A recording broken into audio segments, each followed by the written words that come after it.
It's an Instagram post by Muhammad Hassan on October 18, and I quote him: "I am queer, I am Arab, and fuck you if you want to support the first without acknowledging the second." Yes, nice. And it takes me to a page, it's another page on social media called Queering the Map, which is a mapping platform dedicated to digital archiving LGBTQ plus experience in relation to physical space. So here comes a map of Gaza with this testimony. If you would like to read it. I've always imagined you and me sitting out in the sun, hand and hand, free at last. We spoke of all the places we would go if we could, yet you are gone now. If I had known that bombs raining down on us would take you from me, I would have gladly told the world how I adored you more than anything. I'm sorry, I was a coward. Well, that is a heartbreak. But let me say, of course, there is this pinkwashing that has been well documented. The Israelis say that they are the place where gay and lesbian and queer lives, trans people are all welcome, and that all the Arab nations, or Palestine in particular, take your pick, they use both, are not places where gay, lesbian, queer, trans people can live freely. But in fact, the rabbinic authorities have been attacking the rights of gay, lesbian, trans people within Israel.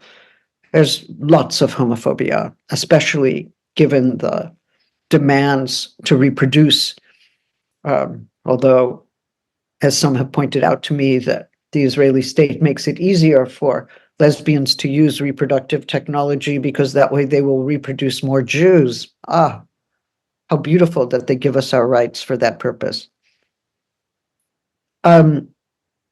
But look, there have always been rich gay, lesbian, queer communities throughout the Arab world, in Beirut, which has for many, many decades been a center of such communities, nightlife, connections. We all know this. And also in Palestine, I've had the honor of meeting several queer activists who are very clear that being queer, being in favor of BDS, being anti-Zionist, being anti-colonial, all go together in a single politics, because you can't be opposed to one oppression without being opposed to them all. And the queer people in Palestine are clearly living them all at once. They are intersecting oppression that they live in their lives. And we should not buy the idea that life is somehow unlivable for them. No, that's not true. They don't live according to the standards of hypervisibility that dominate the European urban centers, but that does not mean they're not living lives of desire, sexuality, intimacy, connection, queer kinship, in ways that work for them and also sometimes allow them to sustain relations with their communities who are not uniformly homophobic, although that is the image we have or that we are given in the homo-nationalist media. So, yes, we see it here too, throughout the world, that increasing numbers of queer people are joining in movements for racial justice, for the rights of the indigenous, including Palestinians understood as indigenous, that we understand that these oppressions are interconnected, and it would be contradictory and unjust to stand for one oppression at the expense of others, or to stand for one oppression against it and then be complicit with the acts of domination that are directed against other vulnerable communities.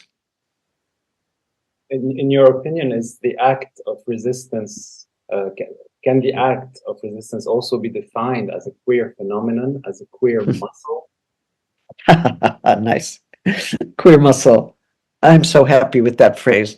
You're going to make me laugh today, and I thank you.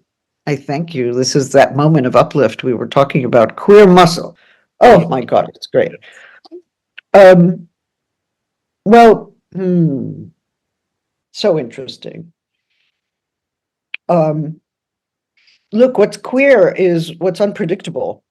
What's queer is, we gather together for resistance and we don't know what the effects will be. We don't always have like a straight route to justice.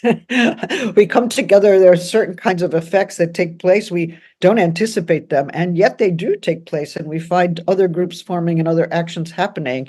That's a queer trajectory in my mind. It's not directed toward a single end. It doesn't work according to a Leninist plan that's totally worked out. There's some spontaneity in it, to cite Rosa Luxemburg for the queer future. Muscle is fun. I mean, muscle is a figure for strength, physical strength, but for those of us who don't have that, we're maybe old, or maybe we have disabilities, or maybe we've been injured.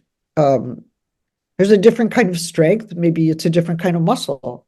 Maybe there's some muscling around we do with words. Maybe there's some muscling around we do with our wheelchairs.